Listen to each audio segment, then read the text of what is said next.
साहब, आप लोगों के लिए चाय लाया। Thank you very much. हम लोग ड्यूटी के समय कुछ खाते पीते नहीं हैं। वैसे मेहमानों का काफी ख्याल रखते हो तुम। साहब, जब यही काम करना है तो ईमानदारी से करें। वैसे ये घड़ी भी बहुत अच्छी पहनी है तुमने। जी साहब। मालिक, बाजार से कुछ सामान लाना है, लेके आऊं? हाँ जाओ, लेकिन जल्दी आ जाना। ठीक है।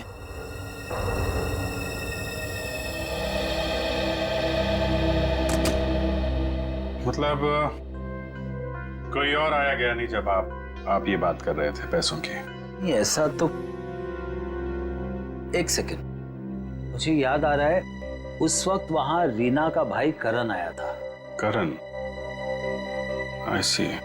लेकिन तब तक तो हमारी बातें हो चुकी थी। ठीक है, अभी आप आराम कीजिए, जरूरत पड़ी तो आपको दोबारा परेशान करेंगे। जी सर।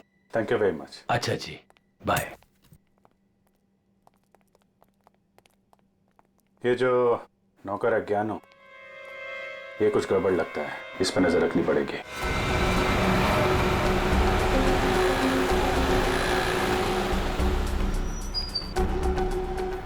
भाई साहब, मोबाइल दिखाना। बोलिए सर। अच्छा हो महंगा हो। ये कितने का है?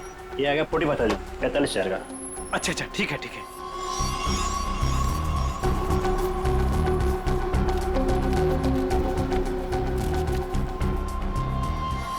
ये लीजिए पैसे। Hello hello. हाँ, अच्छा सर, आप लोग यहाँ? महंगी घड़ी, महंगा फोन है, कहाँ से लेके आया? बताता हूँ सर, बताता हूँ। उस दिन मैंने रौनक बाबा को फोन किया था कि किशोर साहब और वीरेंद्र साहब ढेर सारा पैसा लेने जा रहे हैं। कौन है ये रौनक है? रौनक बाबा किशोर साहब के खानदान की आखिरी निशानी है, उनके पोते हैं। लेकिन घर पे तो दिखाई नहीं दिया ये रौनक, और ना ही किशोर जी ने उसका जिक्र किया। वो हॉस्टल में रहते, वो घर ज्यादा नहीं आते हैं। तुमने ये पैसे वाली बात रौनक को क्यों बताई? रौनक बाबा को पैसे की जरूरत रहती थी, किशोर साहब उतने पैसे नहीं देते थे उनको, और वो जब घर आते थे तो वो उनके लॉकर से पैसे चुराते थे और मैं उनकी मदद करता था और वो मुझे आधे पैसे देते थे। एक बच्चे को सुधारने के बजाय तो उसे बिगाड़ रहा था। जैसे ही उस दिन मैंने पैसे की बात सुनी, मैंने रौनक बाबा को फोन कर दिया। मुझे लगा कि रौनक पैसों की चोरी करेगा और तुझे भी आधा देगा। क्यों? वैसे रौनक इतने सारे पैसों का करता क्या था? मैंने उनसे कभी पूछा नहीं। ये देख, ये देख, ये ब्रेसलेट रौनक का है? नहीं साहब, मुझे नहीं पता। वैसे बहुत दिन से वो घर नहीं आ रहे और मैंने उनके हाथ में देखा नहीं कभी। रौनक ने तुझे फोन करके बताया इस चोरी के बारे में? साहब, मैं 2 दिन से उनको फोन करने की कोशिश कर रहा हूँ, उनका फोन लग नहीं रहा। सर वो ना, रौनक का ही हाथ लगता है इस खून और चोरी में। कहाँ है रौनक का हॉस्टल? बता।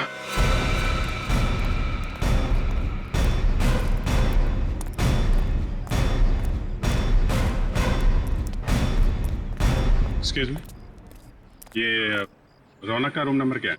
रौनक रूम नंबर 31 में रहता है, आगे से राइट, तीसरा रूम। सर देखो जाके। तुम जानती हो उसे? हाँ हाँ, बहुत अच्छे से, फ्रेंड है मेरा। क्या नाम है आपका? मेरा नाम नेहा है। पर आप लोग कौन हो? हम लोग सीआईडी से। सीआईडी? सब ठीक है ना? आप जरा ये फोटो देखिए ब्रेसलेट की, इसे पहचानती हैं आप? ये ऐसा तो बिल्कुल रौनक के पास है, मैंने गिफ्ट किया था उसे। पर आप लोगों को कहाँ से मिला ये? वहीं जहाँ पे रौनक ने इसे गिराया था। एक बात बताओ, ये रौनक ड्रग्स वगैरह लेता है क्या? नहीं नहीं तो। सच सच बताओ निया। हाँ सर, वैसे रौनक दिल का बहुत ही अच्छा लड़का है। पता नहीं उसे ये बुरी लत कहाँ से लग गई, और उस चक्कर में तो। किस चक्कर में? क्या किया उसने? सर उसने कुछ किया नहीं है सर। एक्चुअली रौनक ने किसी से बहुत सारे पैसे उधार ले रखे हैं। सर मतलब हमारा शक सही निकला। रौनक ने उधार चुकाने के लिए चोरी और खून किए। चोरी, खून, ये सब क्या कह रहे हैं आप लोग? जो तुम सुन रही हो। रौनक ने एक आदमी का खून करके उसके 5 करोड़ लूट लिए। ओह माय गॉड, इसका मतलब उस रात रौनक इन पैसों के बारे में बात कर रहा था। क्या बात कर रहा था? किससे बात कर रहा था? सर एक्चुअली परसों रात एक बहुत ही खतरनाक सा आदमी रौनक से मिलने आया था। प्लीज देखो, प्लीज मुझे अभी माल दे दो प्लीज। अगर 24 घंटे के अंदर मुझे मेरे पैसे नहीं मिले तो तू सीधा ऊपर जाएगा। देखो तुम परेशान क्यों हो रहे हो? मैंने कहा ना तुम्हारे पैसे दे दूंगा, लेकिन अभी के लिए माल दे दो प्लीज। और उसने रौनक को 24 घंटे की मोहलत दी थी पैसे चुकाने के लिए। रौनक ने मुझसे कहा कि उसके पास एक फुल प्रूफ प्लान है। फिर जब कल रात वो हॉस्टल लौटा तो मिट्टी से पूरा लथपथ था और पता नहीं डरा डरा सा लग रहा था। तो रौनक ने ये सारा कुछ ड्रग्स के लिए किया है। सर ये वार्डन राजेश जी का कहना है कि किशोर जी थोड़ी देर पहले यहाँ पे आए थे, अपने पोते रौनक को यहाँ से अपने साथ लेकर चले गए। निखिल, तेरा फोन लगाओ किशोर जी को। क्या बताया, क्यों लेके चले गए? हाँ साहब, पता नहीं क्या बात हुई, किशोर जी बहुत जल्दी में लग रहे थे। सर किशोर जी का फोन नॉट रीचेबल है। सर मतलब ये दादा पोते मिलकर ये खूनी खेल खेल रहे हैं। किशोर जी के घर चलना पड़ेगा।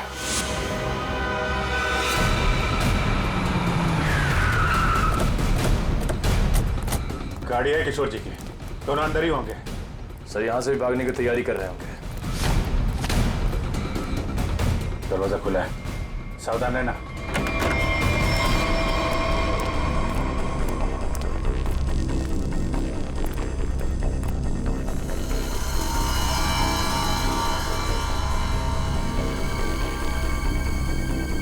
सर सारा सामान बिखरा पड़ा है। सर लगता है यहाँ पे हाथापाई हुई है। लेकिन ये रौनक और किशोर हैं कहाँ? देखो जरा।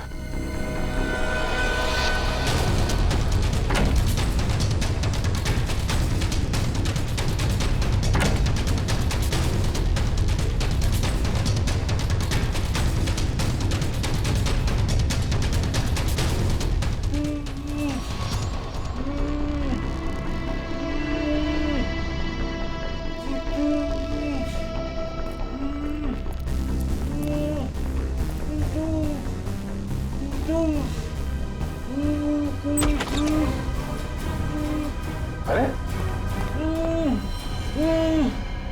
किशोर जी,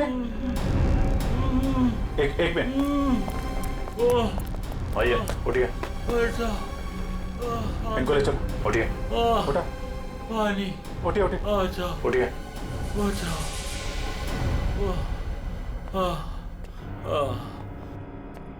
पानी दो इनको। Yes sir. बैठिए।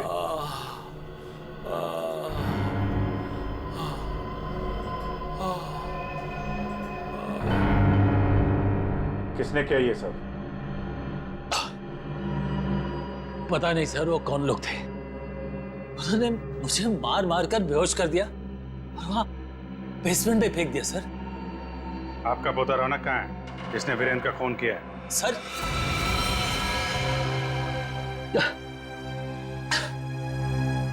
आपको रौनक के बारे में कैसे मालूम? आपको क्या लगता है आप रौनक के साथ मिलकर प्लान बनाएंगे, वीरेंद्र का खून करेंगे, उसके पैसे लेके फरार हो जाएंगे, हमें कुछ नहीं पता चलेगा? ये आप कैसी बातें कर रहे हैं? वही जो सच है। नहीं सर, रौनक ने किसी का खून नहीं किया, वीरेंद्र का खून किसी और ने किया है सर। आपने हमें नहीं बताया किशोर जी, लेकिन हमें पता चल चुका है। वीरेंद्र की कार में जो ब्रेसलेट मिला था वो रौनक का है। रौनक ने खून किया है, वो खूनी है। नहीं सर, रौनक ने खून नहीं किया सर, वीरेंद्र का खूनी कोई और है। अच्छा, आपको ये कैसे पता? आप तो वीरेंद्र के मरने से पहले ही बेहोश हो गए थे ना? सर मेरी बात सुनिए, जब मुझ पर वार हुआ ना, मैं एकदम से बेहोश नहीं हुआ था, मैं तो धीरे धीरे।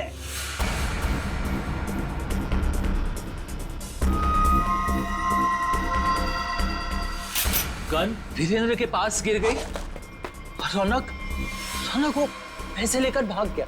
झूठ पे झूठ बोल रहे हैं आप किशोर जी। गन हमें वीरेंद्र की बॉडी के पास नहीं, वहां से काफी दूर मिली थी। और जब आपको पता चल गया कि रौनक पकड़ा जा सकता है तो आप हॉस्टल से उसे ले आए और कहीं छुपा दिया? नहीं सर, मैं झूठ नहीं बोल रहा हूँ। मैं रौनक को हॉस्टल से इसलिए लाया ताकि मैं उसे जल्द से जल्द विदेश भेज दूं। उसकी जान खतरे में थी सर। मानना पड़ेगा सर किशोर जी को, क्या कहानी लिखते हैं, फिर से नई कहानी गढ़ डाली है ना? सर मैं कोई कहानी नहीं गढ़ रहा हूँ, ये सच बात है। जिन लोगों ने मुझे मार मार कर बेसमेंट में फेंक दिया बेहोश करके, वही लोग मेरे पोते को अगवा करके लेके गए थे। मुझे लगता है सर वीरेंद्र का खून भी उन्होंने ही किया है। हाँ सर सच्ची। लेकिन वीरेंद्र का खून उसी गन से हुआ है जो हमें क्राइम सीन पे मिली है, समझे आप? एक मिनट, ये कह रहे हैं कि गन वीरेंद्र की बॉडी के पास थी। हाँ, जबकि गन हमें वीरेंद्र की बॉडी से दूर मिली है। तो कहीं ऐसा तो नहीं कि इनके बेहोश होने के बाद कोई वहां पर आया और उसने वीरेंद्र का खून किया और गन वहां छोड़ के चला गया? लेकिन सर ऐसा कौन करेगा? वही जो रौनक को झूठे खून के मामले में फंसाना चाहता है। सर उसी हादसे के बाद रौनक को धमकी वाले फोन आने लगे। किस बात की धमकी? वो पैसों की, 5 करोड़ की। पैसे कहाँ हैं? पैसे? सर वो रौनक मुझे पैसे के बारे में बता ही रहा था। बेटा तू घबरा मत, तू बता साफ साफ क्या हुआ। दादाजी वो पैसे। हाँ बोल। दादाजी बता कहाँ है पैसे? क्या कर रहे हो दादाजी ये लोग क्या कर रहे हैं? छोड़ो। चल जल्दी बता, पैसे कहाँ हैं? मुझे नहीं मालूम पैसे कहाँ हैं, मुझे नहीं पता। तू ऐसे नहीं मानेगा। दादाजी ये लोग क्या कर रहे हैं? छोड़ो, इससे पता लगा लेंगे। दादाजी ये रौनक का सारा सामान कहाँ है? रौनक का सामान उसके हॉस्टल के रूम में। मुझे रौनक की जान की इतनी फिक्र थी कि सब कुछ छोड़ के रौनक को घर लेके आ गया। रौनक का हॉस्टल चेक करना पड़ेगा। आइए सर, यही है रौनक का कमरा।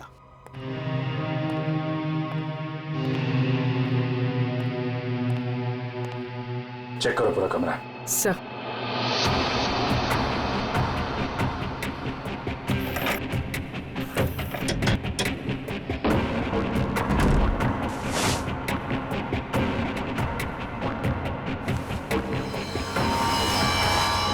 सर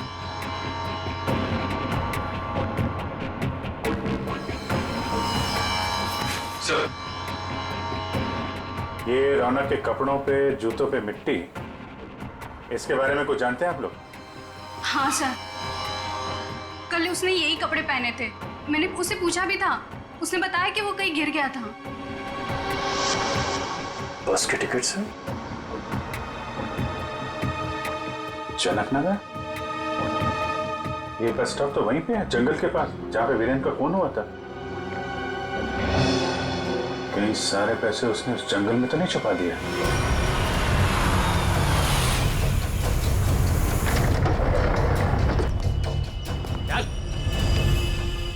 चल बात, चल आगे चल। थोड़ा सा किधर है? थोड़ा सा बुम बुम दे दो वरना मैं मर जाऊंगा। चल उधर, पता किधर है? मैं बताता हूँ, लेकिन पहले थोड़ा सा माल दे दो ना प्लीज, वरना मैं मर जाऊंगा। होशियारी बनकर जितना बोला उतना कर। पहले पैसे निकाल, उसके बाद माल मिलेगा। हाँ तुम्हें पैसे मिल जाएंगे, प्लीज थोड़ा सा माल दे दो प्लीज। अबे एक बार बोला तो समझ में नहीं आता है क्या? जब तक पैसे नहीं देता है ना, तब तक पैकेट को छूने भी नहीं दूंगा। अब जल्दी से बता पैसे किधर है, वरना ये पैकेट तुझे कभी नहीं मिलेगा और तू ऐसे तड़प तड़प के मर जाएगा। नहीं उस तरफ। उधर है? हाँ उस तरफ। चल फिर, चल जल्दी।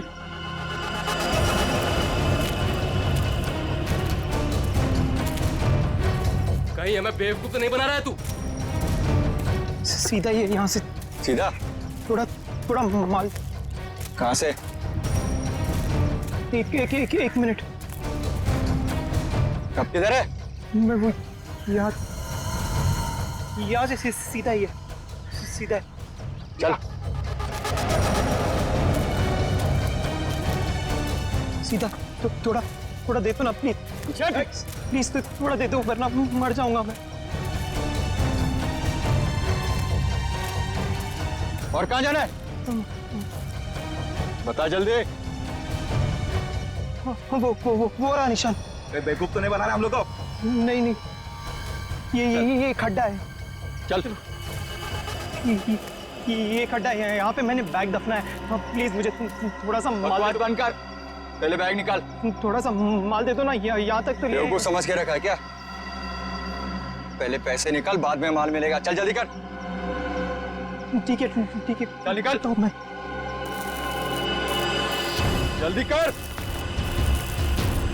चल चल जल्दी कर। थोड़ा थोड़ा बैग निकाल।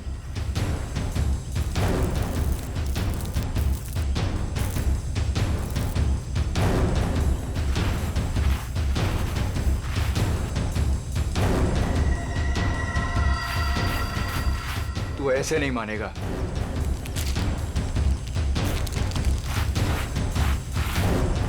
देख, ए, जितना टाइम लगाएगा ना उतना ही माल गिरता जाएगा जमीन पर।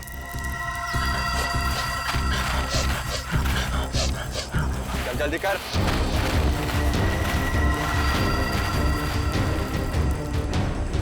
खत्म हो रहा है, जल्दी कर। चल, फेंक दूंगा सारा। लगता है हमारे अलावा कोई और भी आया है इस जंगल में। तू कर जल्दी कर। तेरे जल्दी कर।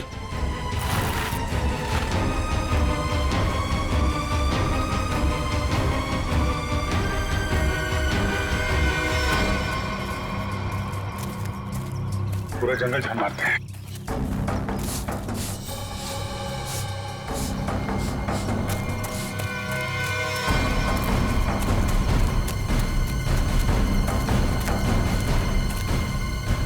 वो देखो,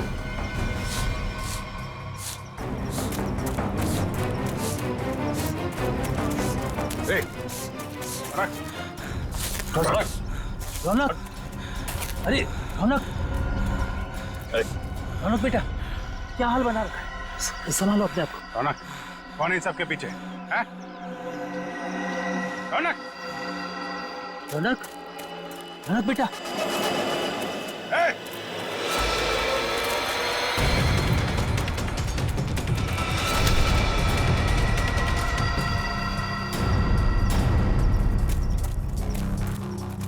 कौन है तू? हैं? क्यों कर रहा है ये सब? ओए, उड़ दो उसे, वरना मैं इन दोनों को मार दूंगा। इन दोनों में से किसी को खरोच भी आई ना, तेरा ये आदमी तो गया। ठीक है, मार देना उसे। मेरे पास और भी लोग हैं।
घूंघट निकाल, चल।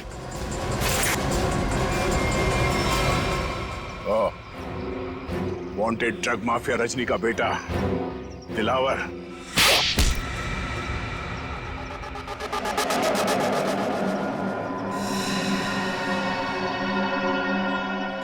क्यों किया तूने ये सब? बता दो, मुझे पता चल गया था कि वीरेंद्र अपनी पुश्तैनी हवेली बेचने वाला है सर। तभी मैंने पैसे लूटने की प्लानिंग कर ली थी सर। इसीलिए सर मैं रीना को घर में उल्लू बनाता रहा सर, उसका भाई बनकर। और वीरेंद्र के पीछे मैंने अपने लोग लगा लिए थे। वो मुझे पल पल की जानकारी दे रहे थे सर। तो तुम्हें पता चल गया था कि वीरेंद्र पैसे लेके जा रहा है?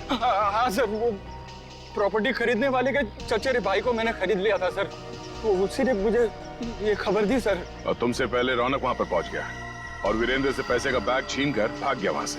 सर मैं जब वहां पहुंचा तो मैंने देखा कि वीरेंद्र रोड पे पड़ा हुआ था और उसे होश आ रहा था। अरे अरे मैं तो ठीक हूँ, मैं बच गया, मैं बच गया, मैं बच गया। लेकिन अब नहीं बचोगे। उसने मुझे पहचान लिया था, इसलिए मैंने मजबूरी में सर, मजबूरी में उसे मारना पड़ा सर। मैं मारना नहीं चाहता था सर, मजबूरी में मारना पड़ा सर। तुमने वीरेंद्र के पास पड़ी रौनक की गन से वीरेंद्र को गोली मार दी और उसके बाद गन दूर फेंक कर निकल गए ताकि वीरेंद्र का खून का इल्जाम रौनक पे आ जाए।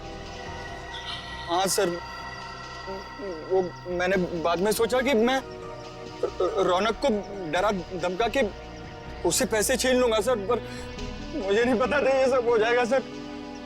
पैसों के लिए तुमने ये सब किया, पर मिला क्या? किस्मत खराब थी तुम्हारी कि हम लोग बीच में आ गए। नहीं नहीं नहीं सर, मेरी तकदीर खराब नहीं हो सकती, मेरी तकदीर खराब नहीं हो सकती सर। जब तक मेरी माँ आपकी गिरफ्त में नहीं है ना, मेरी तकदीर खराब नहीं हो सकती। तुम्हें पकड़ लिया ना, माँ भी पकड़ी जाएगी। बहुत याद आ रही है तुम्हें माँ की। बहुत जल्द माँ बेटे का मिलन जेल की सलाखों के पीछे होगा। भाई साहब, मैं तो बस यही चाहती हूँ कि आप दोनों अपने बीच के सारे मनमुटाव भूलकर पहले की तरह अच्छे दोस्त बन जाएं। नहीं भाभी, ऐसा नहीं हो सकता। इसने जो मेरे साथ किया है ना, मैं इसे कभी माफ नहीं करूंगा। किशोर, मुझे मालूम था, इसीलिए मैं माफी मांगने तेरे घर आया। मुझे पता था कि तू आसानी से माफ नहीं करेगा, इसीलिए मैं मेरे साथ रीना को भी लेके आया हूँ। मेरा नहीं तो कम से कम इसका तो मान रख ले।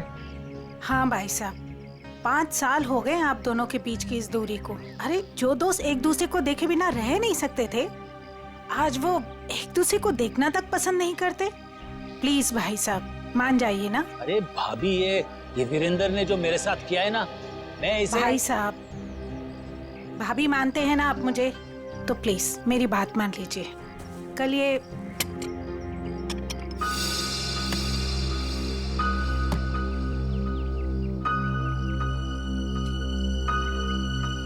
ठीक है, तो अंदर जाओ, हम लोग कुछ बातें कर रहे हैं। जी सर। हाँ भाभी, आप क्या कह रही थी? मैं कह रही थी भाई साहब, हमने अपने गांव की पुश्तैनी हवेली बेच दी है और कल ये ना पैसे लेने गांव जा रहे थे, तो मैं चाहती थी कि आप भी इनके साथ जाएं। किशोर, 5 करोड़ रुपए लेके आना है सिलवासा से।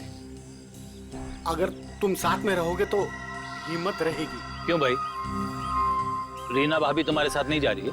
नहीं भाई साहब, मैं बिल्कुल नहीं जाऊंगी। आप दोनों जाएंगे एक दूसरे के साथ, और रास्ते में जितने गिले शिकवे भी है ना, प्लीज दूर कर लीजिएगा, ताकि आप दोनों जब वापस आए तो मुझे पहले की तरह दोस्ती मिले।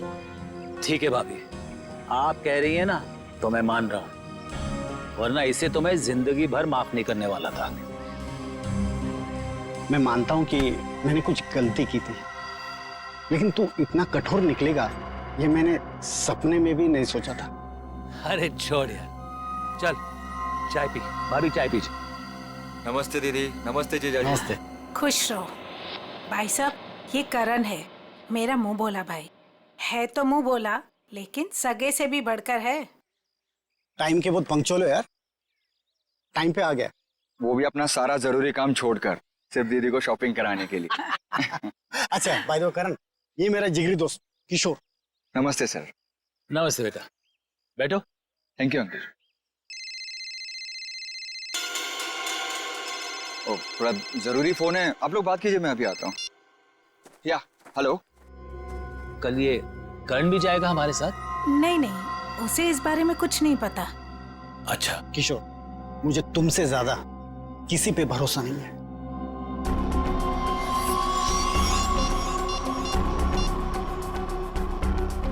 हेलो मालिक, कल 5 करोड़ रुपया लेने के लिए बीरेन जी के साथ उनके गांव सिलवासा जा रहे हैं।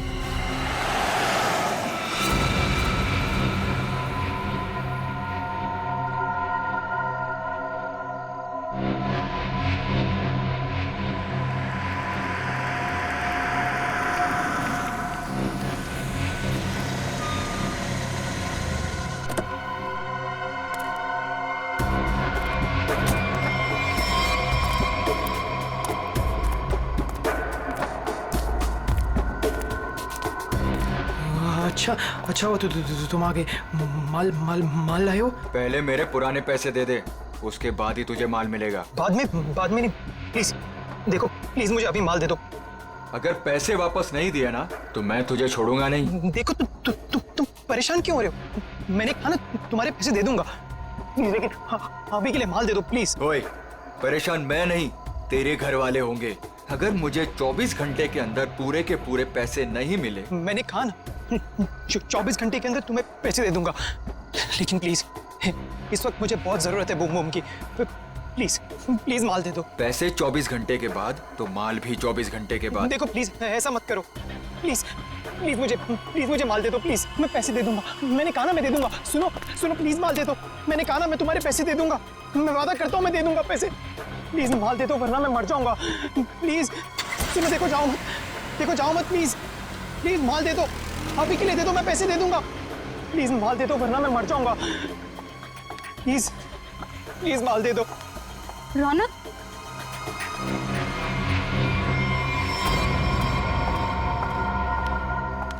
ये क्या हालत बना रखी है तुमने? ये सब छोड़ क्यों नहीं देते हो रौनक? तुम यहाँ क्या कर रही हो? तुम्हें कहा था ना मैंने यहाँ नहीं आने के लिए, फिर यहाँ क्यों आई? मुझे पता है रौनक, दोपहर से तुम्हारी तबीयत ठीक नहीं थी, इसलिए तुम्हें देखने के लिए तुम्हारे रूम पे भी गई थी, पर वहां पे ताला लगा हुआ था। तब मुझे पता चला कि तुम कहाँ मिलोगे।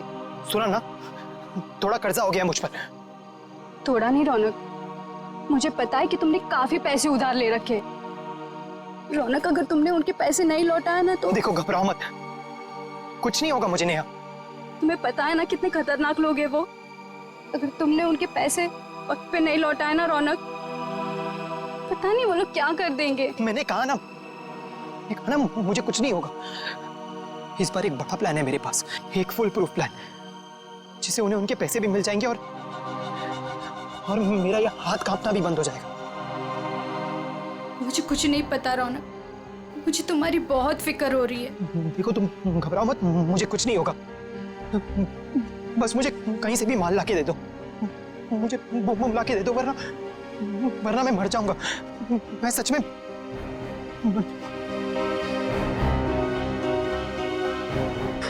रौनक,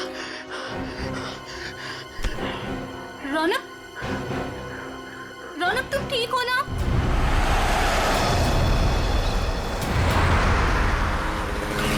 किशोर, तूने मुझे माफ तो कर दिया ना भाई? यार तू भी कमाल का आदमी है, 50 बार मेरे से बोल चुका है, थकता नहीं है क्या?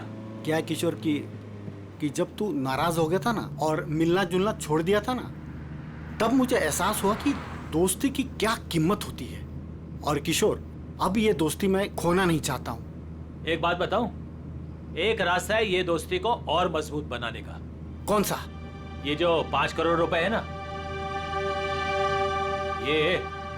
ये मैं ले लेता हूँ। क्या? अरे तू नहीं देगा तो भी मैं ले लूंगा, जबरदस्ती।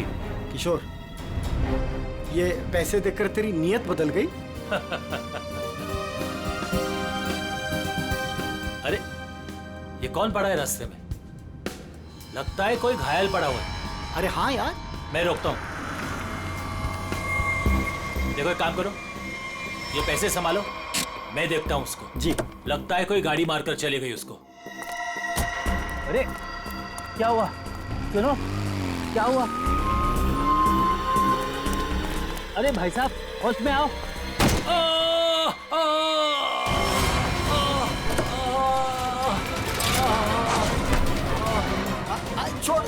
छोड़ मुझे, बचाओ, छोड़, चोर, बचाओ।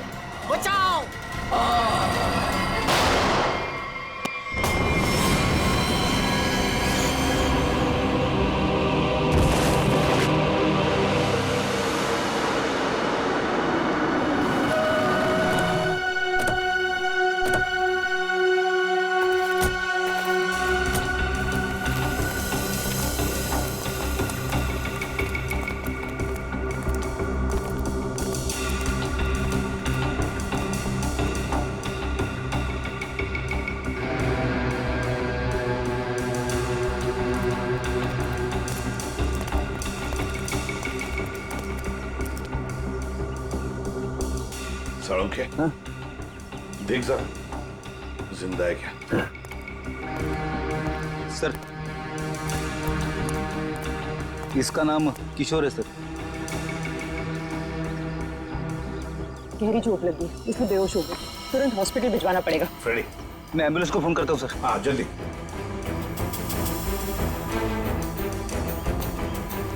जो कुछ भी हुआ यहाँ पर ये हादसा, आप में से किसी ने देखा? नहीं सर।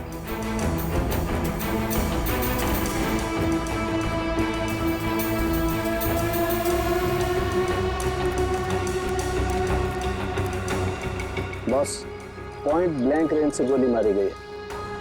गन पाउडर लगा हुआ अभी भी घाव पर। हाँ, ये देख सर, उनके खरोच के निशान है हाथ पर। लगता है खूनी के साथ हाथापाई हुई है। सर पे भी चोट लगी है, लगता है इनका सर किसी चीज से टकराया है।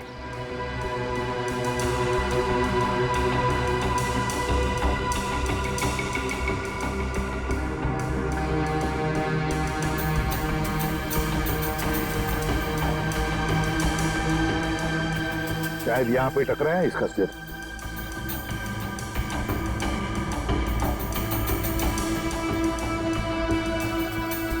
सर, गाड़ी के अंदर से हाँ, इन नोटों की गड्डी मिली है और ये टूटा हुआ है। लगता है ब्रीफकेस का टुकड़ा।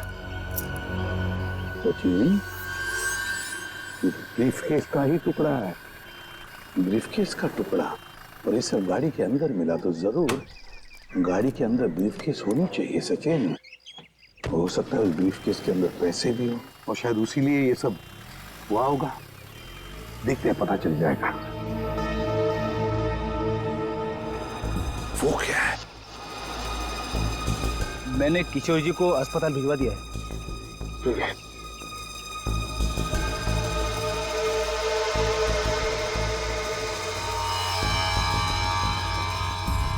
ब्रेसलेट, इस पर नाम वाम तो कुछ भी नहीं है। इस पर साउंड है, जरा देख तो कुछ पता चलता है क्या इस ब्रेसलेट से?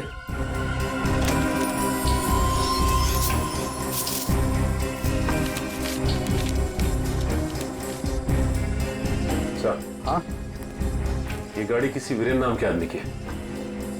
लगता है सचिन वो किशोर है, तो फिर यही वीरेंद्र है।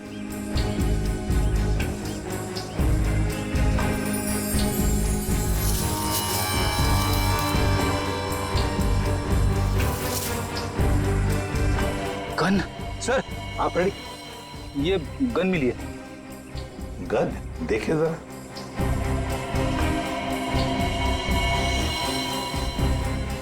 दे दो तरीका को। तरीका? बॉस, इस ब्रेसलेट पे एक किस्म का केमिकल है। अब वो कौन सा केमिकल है ये लैब में ले जाकर पता चलेगा। ठीक है।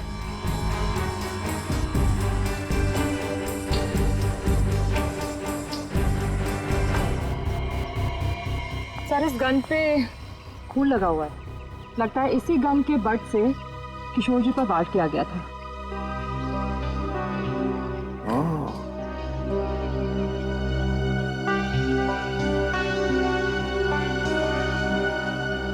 गाड़ी,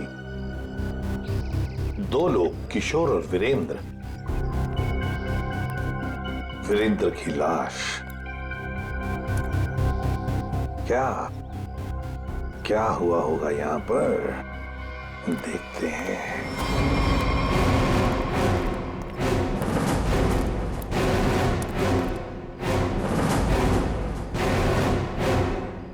किसी न किसी वजह से गाड़ी यहाँ पर रुकी।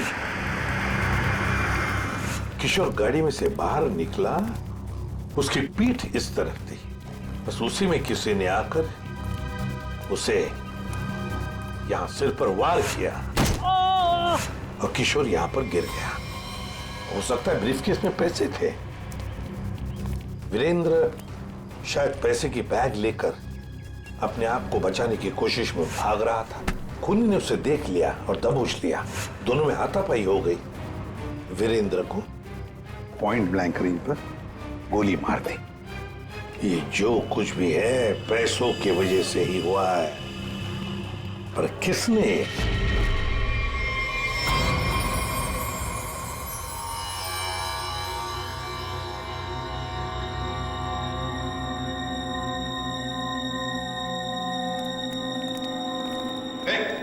क्या कर रहा था उनके?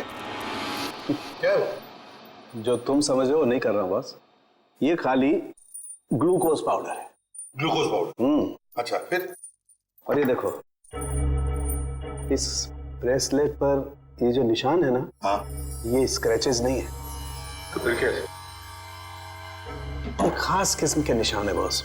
उन्हें रोज इस पर नशीली दवाई रख करके नशा करता था, और क्योंकि ये दवाई इस पर रोज रखी जाती थी, ये निशान उस दवाई के हैं। खूनी?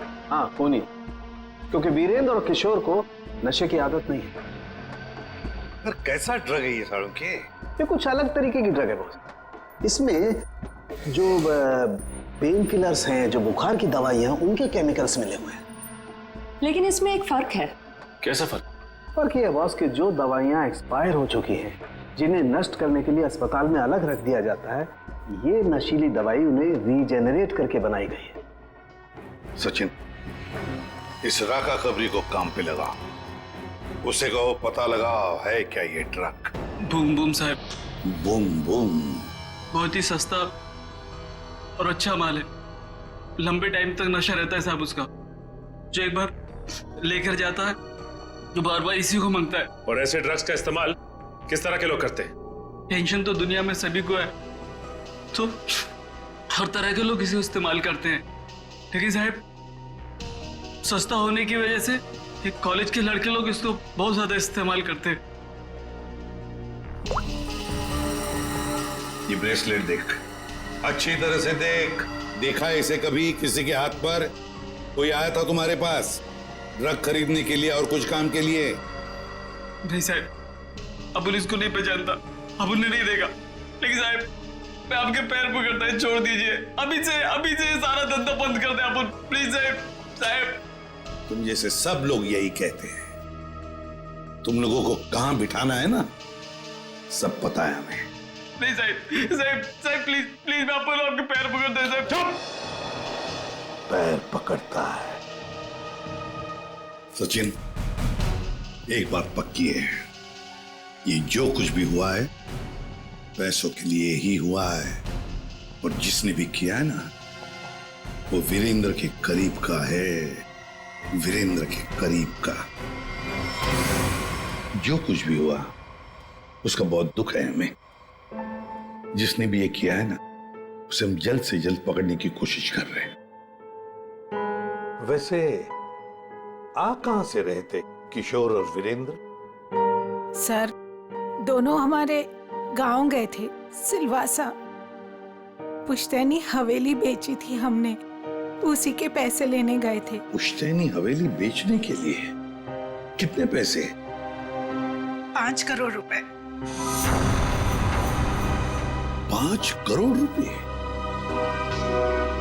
इतना सारा पैसा कैसे? मतलब रोकड़ लेकर आ रहे थे? मेरा मतलब है कैश में लेकर आ रहे थे? जी, दरअसल वीरेंद्र को गांव में इतनी बड़ी रकम बैंक में ट्रांसफर करना सही नहीं लगा, इसीलिए वो पैसे लेने खुद चले गए थे। लेकिन मुझे क्या पता था कि वो वहां से जिंदा वापस ही नहीं आएंगे। एक बात पूछूं, आप क्यों नहीं गई उनके साथ? दरअसल वीरेंद्र और किशोर भाई साहब बहुत ही पुराने दोस्त थे, लेकिन बिजनेस की वजह से उन दोनों में मनमुटाव हो गया था। अभी कुछ दिन पहले ही उन दोनों की बातचीत शुरू हुई थी। मुझे लगा कि दोनों एक दूसरे के साथ रहेंगे तो उनके गिले शिकवे दूर हो जाएंगे, इसीलिए मैं उनके साथ नहीं गई थी। अच्छा, एक बात बताइए, किशोर और वीरेंद्र, इन दोनों के बीच में दोस्ती टूटने की वजह क्या थी? पैसा। पैसा? दरअसल दोनों दोस्तों ने मिलकर एक कंपनी खोली थी, लेकिन वीरेंद्र ने अपने निजी काम की वजह से बाहर से कंपनी के नाम से पैसा उधार ले लिया था। अच्छा। और टाइम पर पैसा ना चुकाने की वजह से कंपनी का नाम खराब होने लगा था। और जब ये बात किशोर भाई साहब को पता चली तो उन्हें बहुत ही गुस्सा आया और दोनों में कहासुनी हो गई। आपको ऐसे नहीं लगता कि शायद शायद किशोर का हाथ हो इसमें।